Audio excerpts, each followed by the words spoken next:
praktisi hukum kondang, Krisnamurti, menilai bahwa nota pembelaan atau pledoi yang disampaikan artis kontroversial Nikita Mirzani memiliki peluang emas untuk membebaskannya dari tuntutan 11 tahun penjara yang diajukan Jaksa Penuntut Umum atau JPU. Ya, menurut Krisnamurti, pledoi tersebut dapat menjadi kunci karena mampu menguraikan kelemahan fundamental dalam dakwaan JPU, terutama terkait tuduhan pemerasan dan tindak pidana pencucian uang atau TPPU. Dan berikut adalah 5 analisis hukum Krisnamurti yang menunjukkan mengapa pledoi Nikita Mirzani berpotensi besar mematahkan tuntutan JPU versi Cumi Top 5.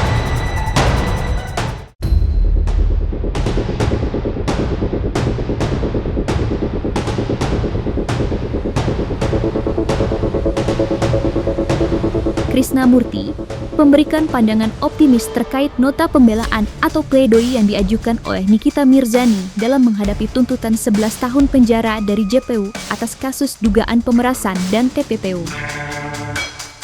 Menurut Krisnamurti, pledoi yang disusun oleh Nikita Mirzani dan tim hukumnya memiliki kesempatan emas untuk mematahkan inti dari argumen JPU, yaitu tuduhan pemerasan. Krisnamurti menjelaskan bahwa kunci dari pembebasan Nikita Mirzani terletak pada pembuktian di persidangan bahwa uang yang diterima kliennya bukanlah hasil dari pemerasan, melainkan murni kesepakatan bisnis.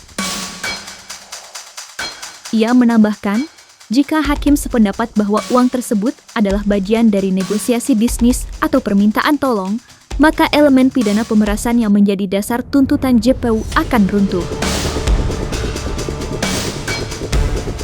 Pledoi ini adalah kesempatan emas yang harus digunakan oleh terdakwa Nikita Mirzani.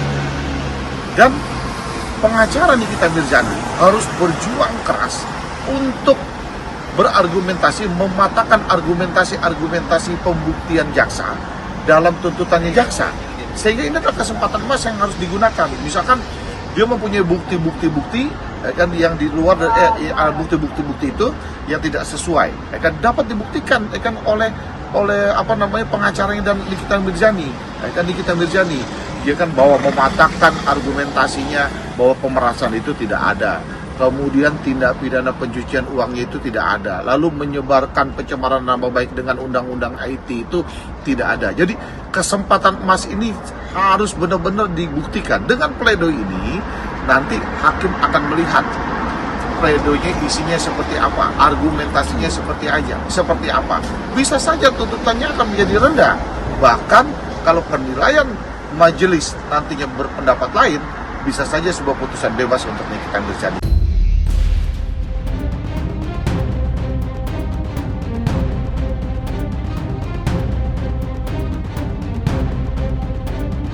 Krisnamurti menegaskan bahwa tuntutan yang dibacakan JPU hanyalah sebatas pendapat atau opini dari pihak penuntut umum.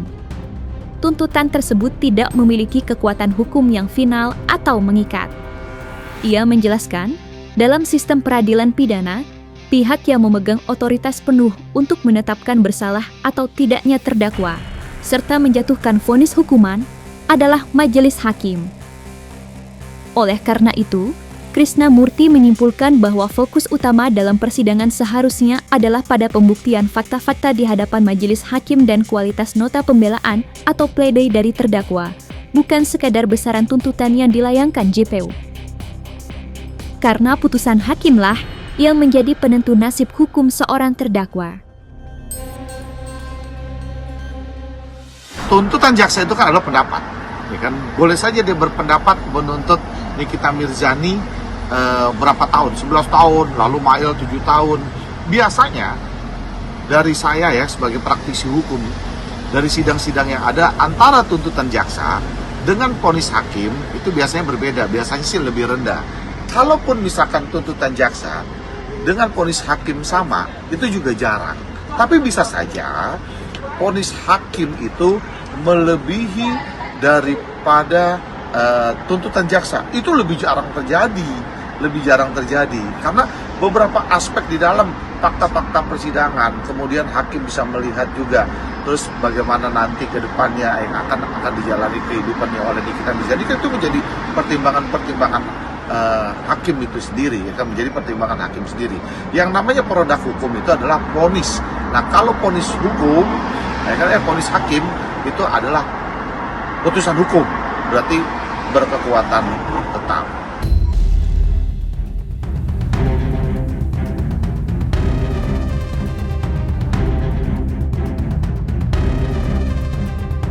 Krisnamurti menyoroti tuntutan berat 11 tahun penjara yang dilayangkan JPU terhadap artis Nikita Mirzani dalam kasus dugaan pemerasan dan TPPU. Menurut Krisnamurti, tuntutan yang tinggi tersebut secara otomatis memberikan beban pembuktian yang sangat besar kepada pihak JPU.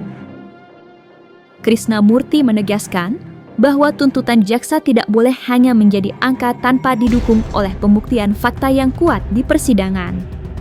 Menurutnya, tuntutan JPU akan sia-sia jika tim hukum terdakwa Nikita Mirzani mampu mematahkan semua poin dakwaan melalui nota pembelaan atau pledoi yang solid. Ya, kembali lagi tadi, tepat atau tidak tepatnya kan dilihat daripada fakta persidangan yang meyakinkan bukti jaksa itu sehingga menuntut Nikita Mirzani 11 tahun harus dibuktikan loh oleh jaksa penuntut terkait tindak pidana yang dilakukan oleh Nikita Mirzani terhadap pemerasan yang selama ini kita dengar kan bahwa pemerasannya itu. Jadi kembali lagi, apa yang meyakinkan jaksa itu kan sehingga dia bisa menuntut 11 tahun kepada Nikita Mirzani. Pertanyaan saya kan gini, apa sih yang membuktikan jaksa dalam kasusnya Nikita Mirzani sehingga jaksa dapat menuntut 11 tahun? Apakah bukti pemerasannya itu betul-betul ada? Lalu kemudian menyebarkan sebuah informasi dalam undang-undang ITE juga betul-betul ada. Lalu kemudian dengan kasus TPPU-nya tuh apakah betul-betul ada? Kalau melihat daripada kasus-kasus yang lain, menurut saya sih sangat cukup tinggi, gitu, sangat cukup tinggi dalam tuntutan 11 tahun ini, gitu. Jadi sekali lagi bahwa yang membuat saya dengan dasar apa mereka mempunyai bukti-bukti dalam fakta persidangan sehingga dapat menuntut 11 tahun kepada Nikita Mirzani.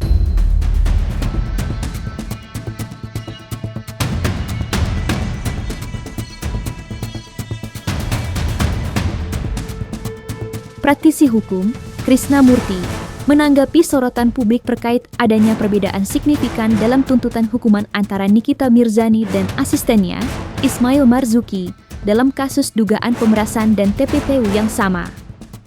Krisnamurti menilai bahwa perbedaan tuntutan tersebut adalah hal yang wajar dan lumrah dalam sistem peradilan pidana.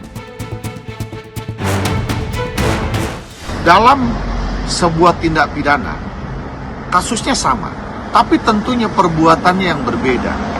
Kenapa Nikita Mirzani dituntut lebih tinggi daripada Mail? Karena mungkin jaksa penuntut berpendapat bahwa dianggapnya Nikita Mirzani adalah sebagai otak daripada perbuatan tindak pidana tersebut. Dia yang memerintah, dia yang menyuruh, lalu kemudian dia yang mengarahkan. Itu mungkin pendapat jaksa seperti itu. Sedangkan peranan Mail dianggap oleh jaksa hanya sebagai pembantu dalam melaksanakan sebuah tindak pidana tersebut yang dapat dibuktikannya seperti itu oleh jaksa. Jadi tentunya hukuman-hukumannya itu pasti berbeda, gitu loh, pasti berbeda karena dianggapnya mungkin saja Nikita Mirzani adalah sebagai otak daripada perbuatan itu, sehingga jaksa sah-sah saja kalau mau menuntut itu lebih tinggi daripada Mail.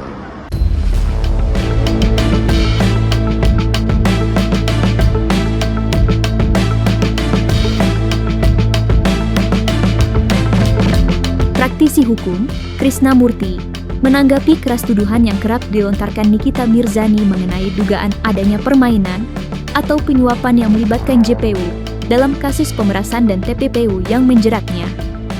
Ya, Krisnamurti menyatakan bahwa jika Nikita Mirzani benar-benar memiliki bukti kuat dan valid terkait dugaan penyuapan atau pengondisian JPU, maka ia wajib segera mengambil tindakan hukum dengan melaporkannya. Ya, Coba bayangkan kalau kalian jadi Nikita Mirzani, ya kan, dia tuh sebagai tulang punggung keluarga, lalu dia, ya kan, anaknya masih kecil-kecil yang masih membutuhkan kasih sayang seorang ibu. Selama ini kita lihat kan seorang Nikita Mirzani berjuang dalam hidupnya, akan meniti karirnya dalam hidupnya, lalu akan untuk memperjuangkan anak-anaknya seperti apa, kita tahulah semua. Ya, luapan-luapan hal-hal seperti itu manusiawi buat saya, manusiawi buat saya. Tapi tentunya kalau memang Nikita Mirzani mempunyai satu buah bukti yang itu adalah tindak pidana korupsi, laporkan aja, kan ada ruangnya, laporkan aja hal tersebut kepada Komisi Pemberantasan Korupsi KPK, kan, dilaporkan tindakan itu gitu loh. Kemudian sekarang gampang kok cara ngecek harta pejabat itu seperti apa, karena setiap pejabat itu juga melaporkan LHKPN. Lalu sekarang kan ada tracking dari PPATK, aliran dana dan sebagainya. Jadi ketidakpuasan daripada Nikita Mirzani kalau itu dianggap tidak puas dan mempunyai satu bukti, ya kan, untuk itu dilaporkan kepada KPK, laporkan aja biar menjadi terang benderang dalam kasusnya itu sendiri.